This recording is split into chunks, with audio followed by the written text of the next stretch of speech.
আমার বন্ধুগণ, আল্লাহ রাব্বুল আলামিন নিজের পরিচয় দিতে নিয়ে বলছেন, শোনো, আমি কি, আমার পরিচয়টা যদি তুমি সম্পূর্ণরূপে জেনে যাও, তোমার ভিতরে কোনো অহংকার কাজ করবে না, ক্ষমতার অহংকার আসবে না, সম্পদের অহংকার আসবে না, জ্ঞানের অহংকার আসবে না। তুমি আমার পরিচয় ভালো করে জানলে পরে, তুমি বান্দার পরিচয় দিতে পারলে পরে, তুমি কখনো আমার নাফরমান বান্দা হতে পারবে না। এই জন্য আল্লাহ তাআলা তার নিজের পরিচয় তুলে ধরে বলেছেন ৯টা বাক্য মিলে আয়াতুল কুরসি, যারা পারেন ঠোঁট মিলিয়ে বলুন, আল্লাহু লা ইলাহা ইল্লা হুয়াল হাইয়ুল কাইয়্যুম লা তাখুযুহু সিনাতুন ওয়ালা নাওম লাহু মা ফিস সামাওয়াতি ওয়া মা ফিল আরদ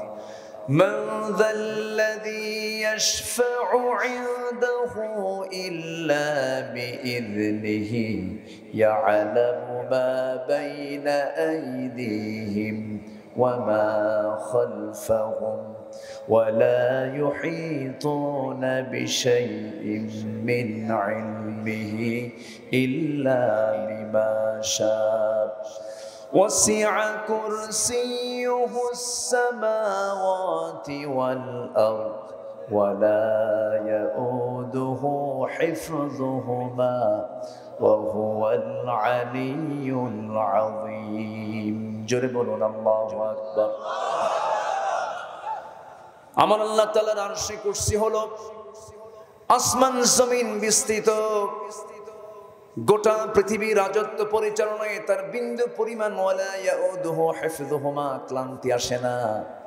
সেই মহান রব্বুল আলামিন বলছেন, শোনো, ক্ষমতা বলতে তো কারো নয়, একমাত্র ক্ষমতা একমাত্র কার? আসতে বলবেন না, কার? ক্ষমতা যদি প্রয়োগ করতে হয়, ক্ষমতার যদি অহংকার দেখাতেই হয়, একমাত্র কেবলমাত্র যোগ্যতা কার? আল্লাহ তাআলা। তিনি একমাত্র ক্ষমতার অহংকার দেখাতে পারেন, তিনি ক্ষমতার অধিকারী। আমার ভাইয়েরা, আমার বন্ধুগণ, সেই মহান রব্বুল আলামিন আমার আপনার জীবনটাকে ঢেলে সাজানোর জন্য, সুন্দর পরিচ্ছন্ন জীবন যাপন করার জন্য, পবিত্র জীবন যাপন করার জন্য, ইহকালীন কল্যাণ পরকালীন মুক্তি নিশ্চিত করার জন্য আল্লাহ রাব্বুল আলামিন আমার আপনার জন্য সর্বশেষ সর্বশ্রেষ্ঠ একটা কিতাব দিয়েছেন। সর্বশেষ এবং সর্বশ্রেষ্ঠ একটা কিতাব দিয়েছেন, যার মধ্যে আল্লাহ রাব্বুল আলামিন বান্দার জীবনের সকল চাহিদা পূরণ করে দিয়েছেন, বান্দার সকল প্রয়োজনকে পূরণ করে দিয়েছেন। আল্লাহ বান্দাকে প্রশ্ন করছেন, বান্দা, এত বড় গ্রন্থ থাকার পরও তুমি কোথায় দৌড়াও? ফাআইনা তাযহাবুন ইন হুয়া ইল্লা যিকরুল লিল আলামিন লিমান শাআ মিনকুম আন ইয়াস্তাকিম وما تشاءون إلا أن يشاء الله رب العالمين জোরে বলুন আল্লাহু আকবার। বান্দা, তুমি কোথায় দৌড়াও? সবচেয়ে বড় জিকির তো এটা, এই কিতাবের চাইতে বড় জিকির আর তোমার জীবনে কিছুই থাকতে পারে না। আল্লাহ রাব্বুল আলামিন এই কিতাবটা আমাকে আপনাকে দিয়েছেন। আল্লাহর কালাম কোরআন জান্নার পক্ষ থেকে নাজিল হয়েছে। আজকের বর্তমান দুনিয়ার যে আধুনিক বিজ্ঞান, কোরআন যে যুগে নাজিল হয়েছে ১৫০০ বছর আগে, আজকের আধুনিক বিজ্ঞান পর্যন্ত কোরআনের সামনে ভিক্ষুকের মতো হাত পেতে থাকে। কারণ বিজ্ঞান দিয়া কোরআন যাচাই হবে না, কোরআন দিয়া বিজ্ঞান যাচাই হবে, ঠিক কিনা? সম্প্রতি আমার একটা সফর ছিল কাতারে। আমি কাতারে গিয়েছিলাম। কাতার থেকে ফেরার পথে আমি দোহা টু ঢাকার বিমানে যখন আমি চড়লাম, বিমানে চড়ি মাঝে মাঝে, বিমানে বহু সফর করা হয়, কিন্তু এই চিন্তাটা আমার, আমি বিমানে চড়েই যখন বিমান যখন ৩৫ থেকে ৩৭,০০০ ফিট যখন উঁচুতে যখন চলছিল আকাশ পথে, ঠিক সেই মুহূর্তে আমি জানালার সাইড থেকে লক্ষ্য করছি বিশাল একটা মেঘমালার স্তর। এই বিশাল চোখ যত দূর যাচ্ছে এই মেঘমালাগুলো আমার চোখে ভাসছে। তখন ভাবলাম এই যে বিশাল মেঘমালা, এর কি কোনো ওজন আছে নাকি? তা আমি চিন্তা করে বিজ্ঞানের একটা তথ্য পেলাম। আধুনিক বিজ্ঞান বলছে মেঘমালার ওজন আছে। কিউমুলাস নামে কিছু মেঘমালা আছে যার ওজন হলো ২০০ টন। নিউ কিউমুলিনাম্বাস নামে কিছু মেঘমালা আছে যার ওজন হলো ১০ লক্ষ টন। এই বিশাল ওজনের এই ভারী মেঘমালা মহাশূন্যে ঝুলিয়ে রেখেছেন যিনি, তিনি কে? আসতে বলবেন না, তিনি কে? আল্লাহ তাআলা।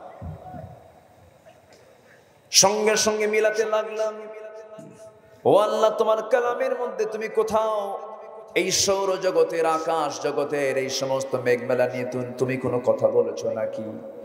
সঙ্গে সঙ্গে একটা আয়াত আমার চোখে পড়ে গেল। মহান রব্বুল আলামিন বলেন, হুয়াল্লাযী ইউরীকুমুল বারকা খাওফান ওয়া তামাআন ওয়া ইউনশিস সাহাবাত সিকাল। জোরে বলুন আল্লাহু আকবার। সূরা রাদের 12 নম্বর আয়াতে আল্লাহ রাব্বুল আলামিন বলেন, তিনি তোমাদেরকে বিদ্যুৎ দেখান ভয়ের জন্য, আশার জন্য, এবং উত্থিত করেন, মহাশূন্যে উত্থিত করেন ঘন ভারী মেঘমালা। অর্থাৎ কোরআন আজ থেকে ১৫০০ বছর আগে মেঘের যে ওজন আছে তা জানিয়ে দিয়েছেন। বিজ্ঞান আজকে প্রমাণ করেছে না কোরআন থেকে ধার করেছে? কোরআন থেকে ধার করেছে। এই রকম করে আপনি যে দিকেই যাবেন, এই যে আমরা আজকে মিসাইল মারতে দেখছি, ক্ষেপণাস্ত্র মারতে দেখতেছি, এই যে অস্ত্রগুলোর ঝনঝনানি দেখতে পাচ্ছি, আমার বন্ধুগণ, আল্লাহর প্রথম ঘরটা কোনটা বলেন তো? বলেন কোনটা? কাবা ঘর। বলেন কোনটা? ইন্না আউওয়ালা বাইতুন উদিআ লিন-নাসি লাল্লাযী বিবাক্কাহ। কাবা শরীফ হলো পৃথিবীর প্রথম ঘর যা নির্মিত হয়েছে ফেরেশতাদের মাধ্যমে। এই কাবা ঘরের ইতিহাস যারা জানেন, আমি মূল আলোচনায় আসতেছি আস্তে আস্তে। একটু প্রথমেই কিছু কথা বলে নিচ্ছি, কারণ আল্লাহ রাব্বুল আলামিন কোরআন সম্পর্কে আগে কথা বলেছেন। ম্যাক্সিমাম সূরার শুরুতে আল্লাহ রাব্বুল আলামিন কোরআন নিয়ে আগে কথা বলেছেন। ইয়াসিন ওয়াল কোরআনুল হাকিম, আর রহমান আল্লামাল কোরআন, আলিফ লাম মিম যালিকাল কিতাব। আমার বন্ধুগণ, মহান রব্বুল আলামিন প্রথম যে ঘরটা বানিয়েছেন সেই ঘরটা হলো কাবা শরীফ, যেখানে হাজিরা হজ করতে যান। আমার বন্ধুগণ, এই কাবা একবার ভাঙতে আসছিল সম্রাট আব্রাহা। কি বাহিনী নিয়া? হস্তি বাহিনী নিয়া কাবা ভাঙতে এসেছিল। তারা ভেঙ্গে চুরমার করে দেবে, নাস্তানাবুদ করে দেবে, এমন সিদ্ধান্ত যখন সে নিয়া যখন কাছাকাছি চলে আসছে, আমার নবীর দাদার কাছে আসলো। আমার নবীর দাদার ৩০০ তারা অপহরণ করে নিয়ে চলে গেছে। এসে বলছে, আব্দুল মুত্তালিব, তোমাদের অস্তিত্ব, তোমাদের সম্মানের জায়গা হলো কাবা, এটা আমরা ভাঙতে আসছি, তোমাদের মন্তব্য কি? তোমরা কি করবা বলো? আব্দুল মুত্তালিব বলে ফেললেন, কাবার ব্যাপারে আমাদের কোনো চিন্তা নাই, কিন্তু তোমরা যে জুলুম করে আমাদের সামানগুলো, আমাদের সম্পদগুলো ছিনতাই করে নিয়ে চলে গেছো, অপহরণ করে নিয়ে চলে গেছো, তার মধ্যে আমার কিছু উট তোমরা নিয়ে চলে গেছো। উটের মালিক আমি, উটের জন্য আমি তোমাকে বলছি উটগুলো আমাকে ফেরত দিয়ে দাও। কাবা ঘরের ব্যাপারে কোনো টেনশন নেই, কারণ কাবা ঘরের মালিক যিনি, তিনি এই কাবা শরীফ হেফাজত করবে। জোরে বলি সুবহানাল্লাহ। কাবার মালিক কে? আসতে বলবেন না, কাবার মালিক কে? আল্লাহ। আমার বন্ধুগণ, আমার নবীর জন্মের আগের ঘটনা রাসূলকে লক্ষ্য করে বলছেন, ঠোঁট মিলিয়ে মিলে আমার সঙ্গে সবাই বলুন, সব পেয়ে যাবেন। আলাম তারা কাইফা ফাআলা রাব্বুকা বিআসহাবিল ফিল আলাম ইয়াজআল কাইদাহুম ফি তাদলিল وأرسل عليهم طيرا أبابيل ترميهم بحجارة من سجيل فجعلهم كعصف مأكول সূরার নাম কি মুখস্থ আছে না? কিন্তু এই সূরার ভিতরে বিমানের কথা এসেছে, ক্ষেপণাস্ত্রের কথা এসেছে, উপর থেকে কেমন করে মিসাইল মারতে হয়, বোমা হামলা কেমন করে করতে হয়, শত্রুকে কেমন করে দমন করতে হয়। আল্লাহ তাআলার ঘর যখন কাবা আব্রাহার বাহিনী, হস্তি বাহিনী নিয়ে যখন আক্রমণ করে বসলো, এইদিকে কাবার গিলাফটা ধরে আমার নবীর দাদা আব্দুল মুত্তালিব কাঁদতে কাঁদতে দাড়ি ভিজায় ফেললেন, গাল ভিজায় ফেললেন, আল্লাহকে লক্ষ্য করে বলছেন, আল্লাহ আমার এই কুরাইশ গোত্রের এমন কোন শক্তি নাই, সামর্থ্য নাই, যা দিয়ে এই জালিমদের মোকাবেলা করব।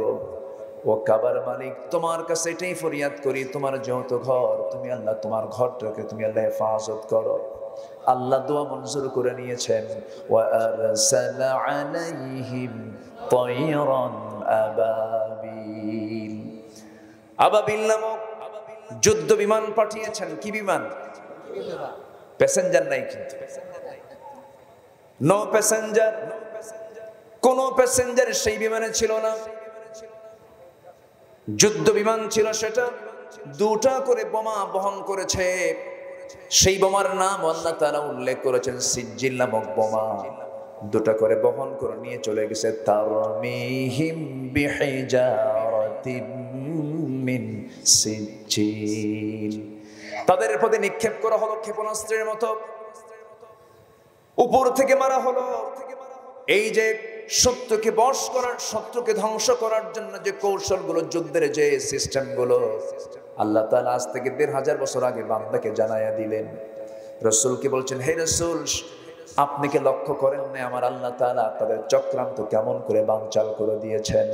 কোনো চিন্তা করবেন না, মুসলমানদের প্রথম কিবলা বাইতুল আকসা, পৃথিবীর কোনো অপশক্তি নাই এই আকসাকে কেউ নির্মূল করতে পারবে না। জোরে বলি ইনশাআল্লাহ, জোরে বলি ইনশাআল্লাহ। শুধু মুসলমানের ইউনিটি দরকার, একতা দরকার। আজকে ইসরাইল আমার রক্তের ভাইয়ের চেয়েও আপন ভাই, আমার দ্বীনি ভাই, আমার মুসলিম ভাই। ইন্নামাল মুমিনুনা ইখওয়া, তাদের উপরে মিসাইল মারছে, হামলা করছে, এবং অন্যায়ভাবে যুগের পরে যুগ বোমা হামলা করে, বিমান হামলা করে অসংখ্য মায়ের বুককে খালি করছে। সম্মানিত বন্ধুগণ, সম্মানিত দ্বীনি ভাইরা, মাইকলা কোথায়? একটু আমার কানে মঞ্চে একটু আওয়াজ কম আসছে, একটু কানের দিকে আওয়াজটা একটু বাড়ায় দেন। সম্মানিত বন্ধুগণ, এই যে জুলুম, এই যে নির্যাতন করছে, শুধু যদি আজকে আরব গালফ, বেশি না, এরা যদি বলে তেল দেওয়া বন্ধ, ওরা যুদ্ধ করবে কি দিয়া? কিন্তু দুঃখজনক হলো সত্য, যুগে যুগে মুনাফিক ছিল, আজও আছে না নাই? আজও আছে না নাই? আজও আছে, আজও আছে। সম্মানিত ভাইয়েরা, আমার দেশের কিছু শায়েখ বের হয়েছে, তারা ফতোয়া দিচ্ছে। সালাউদ্দিন আইয়ুবী, যিনি প্রথম কিবলা মুসলমানের, এটাকে বিজয়ের জন্য যিনি অন্যতম ভূমিকা পালন করেছেন ইসলামের ইতিহাসে পাই, বীর মুজাহিদ সালাউদ্দিন আইয়ুবী রাহমাতুল্লাহ আলাইহি। তার নাকি আকীদা ঠিক ছিল না। কত বড় বেকুফ হলে এই জাতীয় কথা বলতে পারে। সম্মানিত বন্ধুগণ, সবচেয়ে বড় চ্যালেঞ্জ হলো আমাদের লড়াই করার জন্য আমাদের ভিতরে কিছু মুনাফিকদের বিরুদ্ধে আমাদের সোচ্চার হওয়া দরকার, ঠিক কিনা? রাসূলকে সংগ্রাম করতে বলা হয়েছে দুটা শ্রেণীর বিরুদ্ধে। আল্লাহ রাব্বুল আলামিন বলেন, ইয়া আইয়ুহান নাবিয়্যু জাহিদিল কুফফারা ওয়াল মুনাফিকিনা ওয়াগলুয আলাইহিম ওয়া মাআওয়াহুম জাহান্নাম। হে নবী, আপনি কাফিরদের বিরুদ্ধে মুনাফিকদের বিরুদ্ধে লড়াই করুন, তাদের ব্যাপারে কঠোরতা অবলম্বন করুন। কারণ একজন কাফের, একজন মুশরিক ইসলামের যতটুকু না ক্ষতি করতে পারে তার চেয়ে বেশি ক্ষতি করতে পারে হলো মুনাফিক নামের কিছু লোকেরা। মুনাফিক বুঝে আমার দেশে নাই? আসতে বলবেন না, ছেনা নাই। এইদিকেও থাকে, ওই দিকেও থাকে। আছে? কথা বললে মিথ্যা কথা বলে। আমার দেশের মানুষ সত্যবাদী বেশি না মিথ্যাবাদী বেশি? বলেন বলেন। আমানত রক্ষাকারী বেশি না আমানত ভঙ্গকারী বেশি? তাহলে তো এগুলো মুনাফিকের লক্ষণ। আমার বন্ধুগণ, একজন সাহাবী, দামি সাহাবী হানজালা রাদিয়াল্লাহু তাআলা আনহু দৌড়ে দৌড়ে বাড়ি থেকে আসতেছেন নবীর দরবার পর্যন্ত, আর বলে আসতেছেন, না ফাকা হানজালা, না ফাকা হানজালা, না ফাকা হানজালা। নবীর দরবারে এসে কেঁদে কেঁদে বলছেন, হুজুর, হানজালা তো মুনাফিক হয়ে গেছে। কেন, কি হয়েছে হুজুর? আপনার সামনে হানজালা যতক্ষণ থাকে ততক্ষণ দুনিয়ার কথা মনে হয় না, কিন্তু যখন হানজালা আপনার সামনে থেকে আড়াল হয়ে যখন বাড়ির দিকে চলে যায়, বাইরে যখন চলে যায়, দুনিয়ার কথা মনে হয়ে যায়। এই জন্য আমার কাছে মনে হচ্ছে হানজালা বুঝে মুনাফিক হয়ে গেছে। রাসূল বললেন, না রে হানজালা, ব্যবসা আমার সুন্নাত, স্ত্রী লালন পালন আমার সুন্নাত, বান্দার হক আদায় করা আমার সুন্নাত, সন্তানদের মুখে খাবার তুলে দেওয়া আমার সুন্নাত। না হানজালা, এই সমস্ত সিমটম গুলো মুনাফিকের কোনো সিমটম নয়। তবে হ্যাঁ, সাহাবে কেরাম আশঙ্কায় থেকেছেন। একজন সাহাবী ওমর ফারুক রাদিয়াল্লাহু আনহুর নাম সবাই শুনেছেন। ইসলামের বড় একজন খলিফা তিনি ছিলেন। দুনিয়াতে 10 জন জান্নাতের সংবাদ পেয়েছেন, অন্যতম একজন ওমর ফারুক রাদিয়াল্লাহু তাআলা আনহু। আমার নবীজি একজন সাহাবীর কাছে মুনাফিকদের তালিকা রেখে দিতেন, নাম তার হুযায়ফা। সেই সাহাবীর কাছে মুনাফিকদের তালিকা থেকে যেত।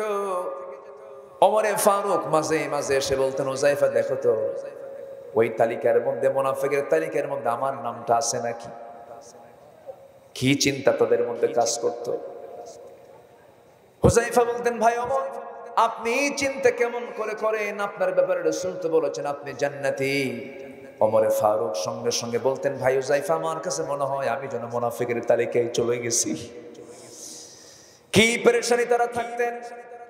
আমার বন্ধুগণ, আজকে আমার দেশে বহু মুসলমান নামের কিছু লোক, মুসলিম পরিচয়ধারী, একটা হজ করে আসে। কি করে আসে? হজ করে আসে।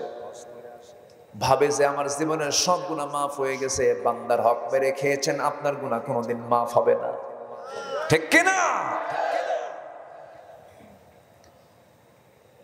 সবচেয়ে বড় চ্যালেঞ্জ হলো আমার ইমানটার যত্ন নিতে হবে। ইমানের যত্ন আমি নেব কেমনে? ইমানটার ব্যাপারে সজাগ থাকতে হবে। আমার ইমানটা প্রশ্নবিদ্ধ হলো কিনা, শিরকির দ্বারা আচ্ছাদিত হলো কিনা, নিফাকের দ্বারা আচ্ছাদিত হলো কিনা, কুফরের দ্বারা আচ্ছাদিত হলো কিনা, এটা আমাকে পেরেশান থাকতে হবে, অস্থির থাকতে হবে বিষয়টা নিয়ে। আমার বন্ধুগণ, আলোচনার সূচনায় সূরাতুশ শূরা থেকে আমি কয়েকটা আয়াতে কারিমা তেলাওয়াত করেছি। আল্লাহ রাব্বুল আলামিন বলছেন, বান্দারে, যদি এমন কিছু কাজ করতে পারো আমি তোমাকে আমার নিজ হাতে পুরস্কার দিয়ে দেব। 6টা কাজ তুমি করবে। কয়টা কাজ বলেন? 6টা কাজ তুমি করবে। আল্লাহ রাব্বুল আলামিন সুন্দর করে বলছেন, ওয়াল্লাযীনা ইয়াজতানিবুনা কাবাইরাল ইসমি ওয়াল ফাওয়াহিশা ওয়া ইযা মা গাযিবু হুম ইয়াগফিরুন। জোরে বলুন আল্লাহু আকবার। আমার কথা কি বোঝা যায়? কারো কোনো সমস্যা? কারো কোনো অসুবিধা? যে জোরে বলি ইনশাআল্লাহ। আমার ভাইয়েরা, আল্লাহ রাব্বুল আলামিন বলেন যে সমস্ত বান্দাগুলো, 1 নাম্বার বিষয় হলো যে বান্দা পাপকে নিয়ন্ত্রণ করবে, যে বান্দা পাপ থেকে নিজেকে পরহেজ রাখবে, গুনাহ থেকে বান্দা নিজেকে পরহেজ রাখবে, নিজেকে বিরত রাখবে। আমার ভাইয়েরা, তাহাজ্জুদের নামাজ আমি রেগুলার পড়লাম, জিকির আজগার করলাম, কিন্তু গুনাহে কবিরার সঙ্গে আমার সম্পর্ক রীতিমতো চলতেছে। আমার দেশে বহু নামাজি আছে, নামাজ 5 ওয়াক্ত পড়ে, কপালটা কালো বানায়া ফেলে, তসবিহ ছাড়া হাত থাকেই না, লম্বা জুব্বাও পরনে আছে, মুখে লম্বা দাড়িও আছে, কিন্তু উনি ওই এলাকার বিখ্যাত সুদখোর। নাই তো? আসতে বলে আছে না? নাই? 100%। রাগ করতেছেন না তো? আবার হুজুর আপনি তো জায়গা মতো হাত দিলেন।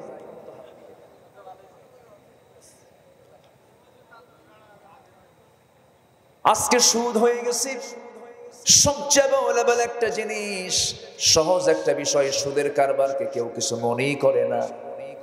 নিজের বউটাকে উলঙ্গ করে রাস্তায় বের করে দেয়, এটাকে কিছুই মনে করে না। বউয়ের ছবি, বিবাহ বার্ষিকী যেদিন বিয়ের দিন আসে, বউটাকে সুন্দর করে সাজায় নেয়, অর্ধলগ্ন করে বউয়ের ছবি সুন্দর করে তুলে ফেসবুকে পোস্ট করে দেয়, পোস্ট করে বলে আসুন আমার বউটাকে জামাতের সাথে দেখি।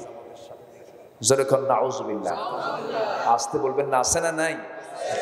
আজকে পাপকে পাপই মনে করা হচ্ছে না, আজকে গুনাহকে গুনাহই মনে করা হয় না।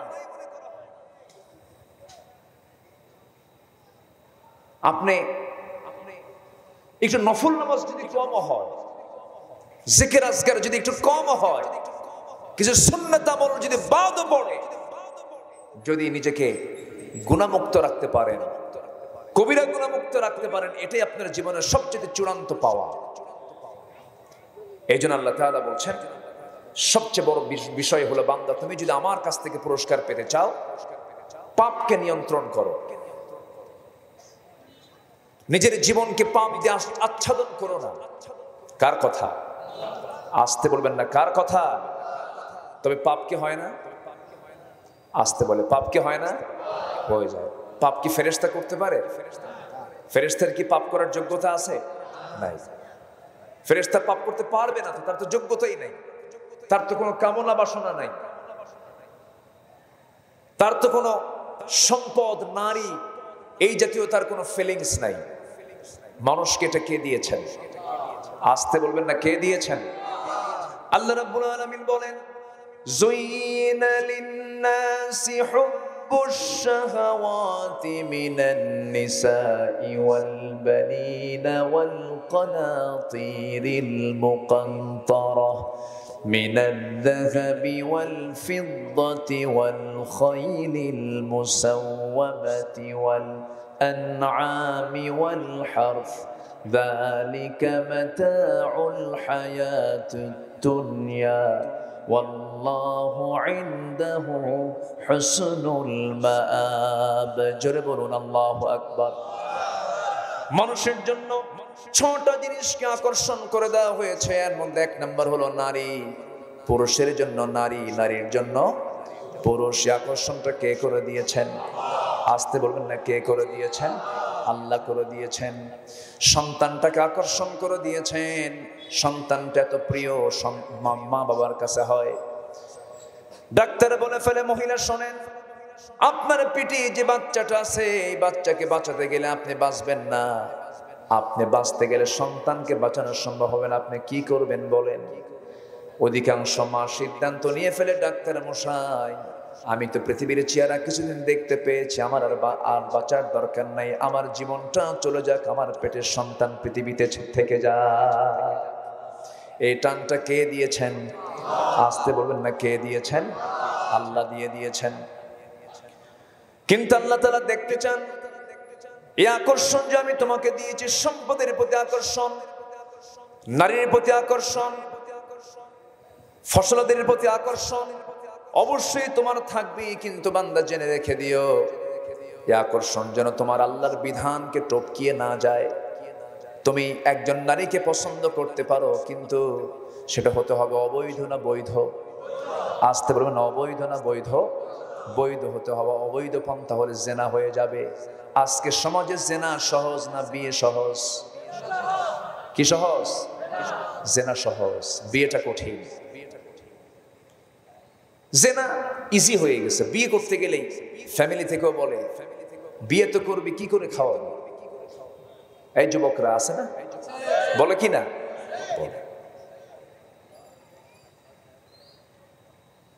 এমনকি নিজের ফ্যামিলি থেকেই বলে বয়স হয় নাই, কিছু হয় না, কিসের বিয়ে, এরকম বলে ফেলে। অথচ জেনা আজকে সমাজে সহজ হয়ে গেছে, বিয়েটা আজকে জটিল রূপ নিয়েছে। অথচ আল্লাহ তাআলা সমাজে জেনা দেখতে চান না বিয়ে দেখতে চান? কি দেখতে চান আল্লাহ? ফানকিহু মা তাবা লাকুম মিনান নিসা। সম্মানিত ভাইয়েরা, তাহলে আজকের সমাজে অন্যায় কাজের পরিমাণ বেশি না ন্যায় কাজের পরিমাণ বেশি? হালাল কাজ বেশি না হারাম কাজ বেশি? হারাম কাজ বেশি। হারাম কাজ দিয়ে আজকে ভরে গেছে। সুদ রন্ধ্রে রন্ধ্রে ঢুকে পড়েছে আজ। এত দোয়া যায় কোথায়? এত দোয়া কোথায় যায়? দোয়া কেন কবুল হয় না? দোয়া কবুলের এক নাম্বার শর্ত হলো তাকে অবশ্যই হালাল জীবন গ্রহণ করতে হবে, হারামকে বর্জন করতে হবে। এক সাহাবী আমার নবীর সামনে এসে বলছেন, হুজুর আমি বেশি ওয়াজ শুনবো না, আমারে শর্ট কিছু আমল দেন, আমি জান্নাত পেতে চাই। রাসূল বলেন তুমি কি কি করবা বলো। রাসূল তাকে বলে ফেললেন। ওই সাহাবী বলছেন, ইয়া রাসূলুল্লাহ ইযা সাল্লাইতুল মাকতুবাত ওয়া সুমতু রমাদান ওয়া আহলালতুল হালাল ওয়া হাররামতুল হারাম ওয়া লাম আযিদ আলা যালিকা শাইআন আদখুলুল জান্নাতা ইয়া রাসূলুল্লাহ ক্বালা নাআম। আমার নবীজিকে লক্ষ্য করে সাহাবী বলছেন, ইয়া রাসূলুল্লাহ আমি যদি 5 ওয়াক্ত নামাজ, রমজান মাসের রোজা, হালালকে হালাল জেনে হালাল জীবন গ্রহণ করা, হারামকে হারাম জেনে হারাম জীবনকে বর্জন করতে পারি, আমি কি জান্নাত পাবো হুজুর এই 4টা কাজ করলে পরে? রাসূল বললেন হ্যাঁ তুমি পাবে। ওয়ালাম আযিদ আলা যালিকা শাইআন, হে রাসূল আমি এই 4টা কাজের বেশি আর কখনো অন্য কোনো কাজ করব না। রাসূল বললেন হ্যাঁ সাহাবী তুমি নিশ্চিত জান্নাতের মেহমান হয়ে যাবে। যেরকম সুবহানাল্লাহ। কিন্তু সবচেয়ে আজকে বড় চ্যালেঞ্জ হলো হালাল জীবন গ্রহণ করা, হারামকে বর্জন করে চলা। এই সিস্টেম আজকে সমাজে দারুণ কঠিন হয়ে পড়েছে। বৈধতাকে বৈধ বিষয়টা অবৈধ হয়ে গেছে। বৈধতা নিয়ে আপনি চলতে যাবেন, হাজারোর সামনে বিপদ আপনার সামনে এসে দাঁড়িয়ে যাবে। একজন ভালো সৎ অফিসার অফিসে টিকতে পারে, অফিসে টিকতে পারে। আজকে সমাজে চোরের দাম বেশি না ভালো মানুষের দাম বেশি? চোর। আমার ভাইয়েরা, অথচ আল্লাহ রাব্বুল আলামিন বান্দাকে সুন্দর করে জানিয়ে দিচ্ছেন, বান্দা আমি তোকে দুনিয়াতে কেন পাঠালাম? কুনতুম খায়রা উম্মাতিন উখরিজাত লিন-নাসি তা'মুরুনা বিল মা'রুফি ওয়া তানহাউনা 'আনিল মুনকার ওয়া তু'মিনুনা বিল্লাহ। জোরে বলুন আল্লাহু আকবার। তোমরা শ্রেষ্ঠ জাতি, মানুষের কল্যাণের জন্য এই দুনিয়াতে তোমাদেরকে পাঠানো হয়েছে। তোমরা কি করবে? সৎ কাজের আদেশ দেবে, অসৎ কাজের বাধা প্রদান করবে। সৎ কাজের আদেশ দেবে, অসৎ কাজের বাধা প্রদান করবে। এই হুকুমটা কে দিয়েছেন? আজকে দুঃখজনক হলো সত্য, এই অসৎ লোকগুলো পদ দখল করতে করতে মসজিদ কমিটির পদ পর্যন্ত দখল করে শেষ করে নিয়েছে। ঠিক কি না? মসজিদ কমিটি সভাপতি পর্যন্ত তারা দখল করেছে। মসজিদ কমিটির সভাপতি হলো বিশিষ্ট সুদখোর, সেক্রেটারি মদখোর, ক্যাশিয়ার জেনাকার। আমি কি ভুল বলছি? আমি কি ভুল বলছি? খতিব খুতবা দেবে কেমনে? খতিব খুতবা দিতে নিয়ে হঠাৎ করে তার মুখ থেকে একটা আয়াত বের হয়ে গেছে, লা তাকুলুর রিবা আদআফাম মুদাআফা, তোমরা চক্রাকারে সুদের কারবার করো না।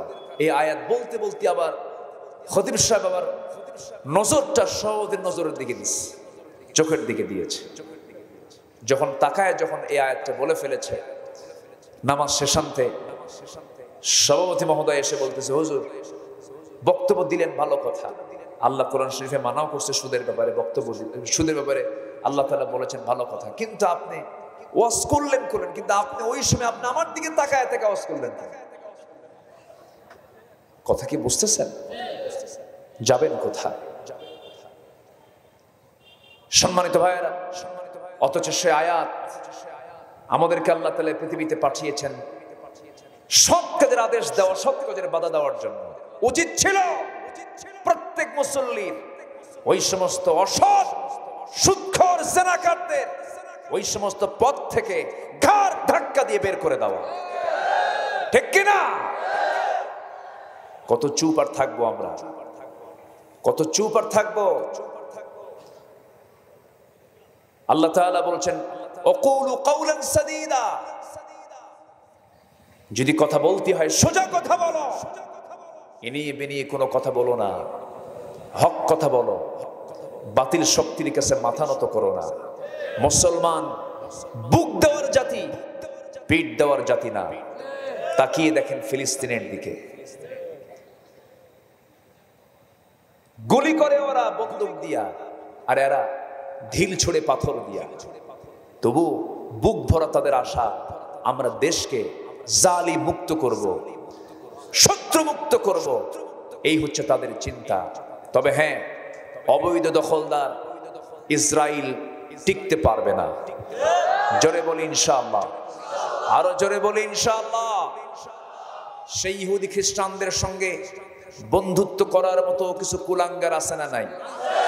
আসতে বলবেন না, আছে না নাই? আমার দেশেও আছে না নাই? আমার দেশেও আছে।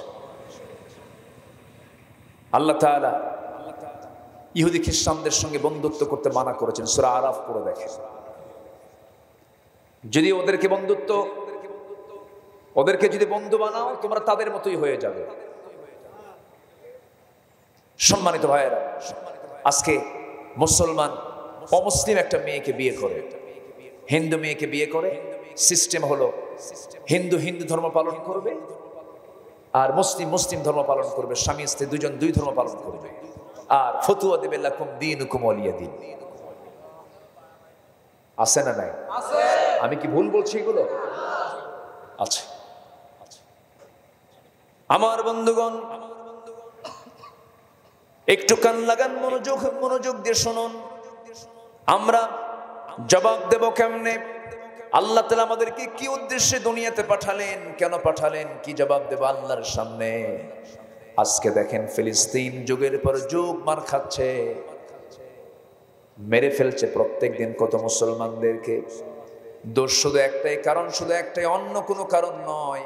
কারণ হলো আশহাদু আল্লা ইলাহা ইল্লাল্লাহু ওয়াহদাহু লা শারীকা লাহু ওয়া আশহাদু আন্না মুহাম্মাদান আবদুহু ওয়া রাসূলুহু الذي أرسله بالحق بشيرا ونذيرا وداعيا إلى الله بإذنه وسراجا منيرا فقد قال الله تعالى في كلامه المجيد وفرقانه الحميد أعوذ بالله من الشيطان الرجيم بسم الله الرحمن الرحيم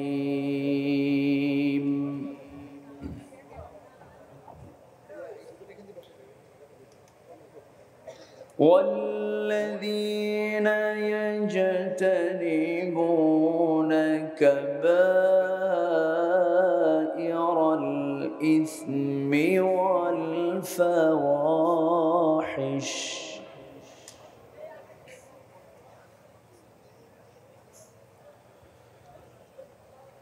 وإذا ما غضبوا هم يغفرون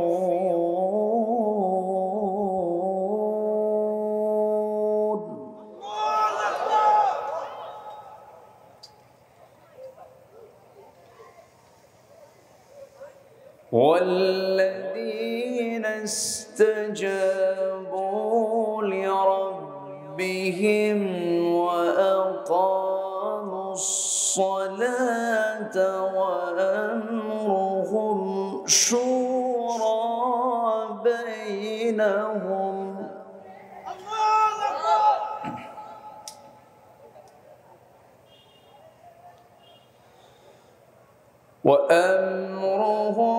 شورى بينهم ومما رزقناهم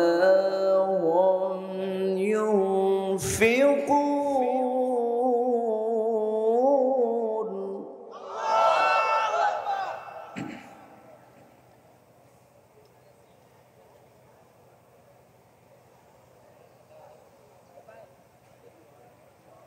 والذين إذا أصابهم البغي هم ينتصرون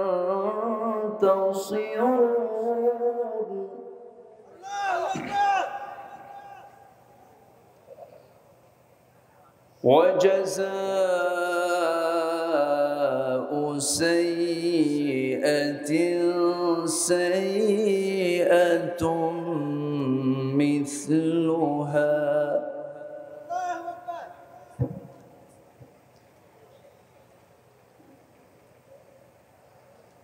فمن عفا وأصلح فأجره على الله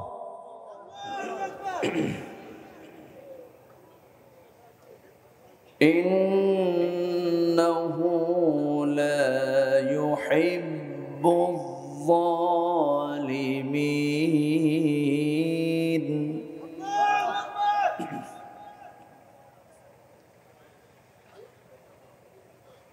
الله أكبر بسم الله الرحمن الرحيم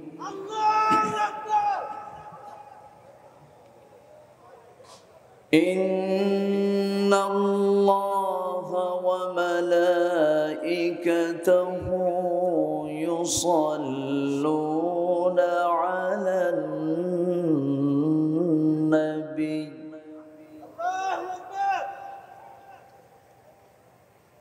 يا أيها الذين آمنوا صلوا عليه وسلموا تسليما اللهم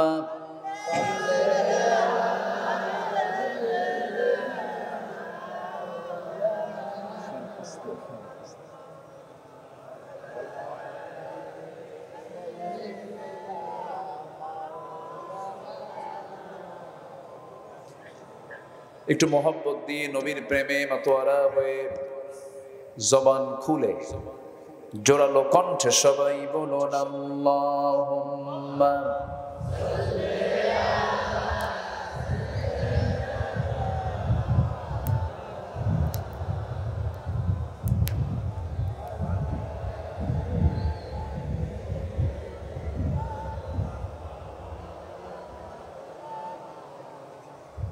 সবাই বলুন বালাগাল উলা বিকামালিহি কাশাফাত তুজা বিজামালিহি হাসনাত জামিউ খিসালিহি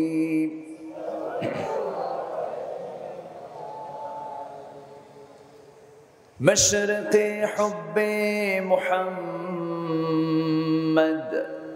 مطلع ديوان ما مطلع خورشید سقاس سینه سوزان ما بلغ العلا بكماله كشف التجى بجماله حسنت جميع خصاله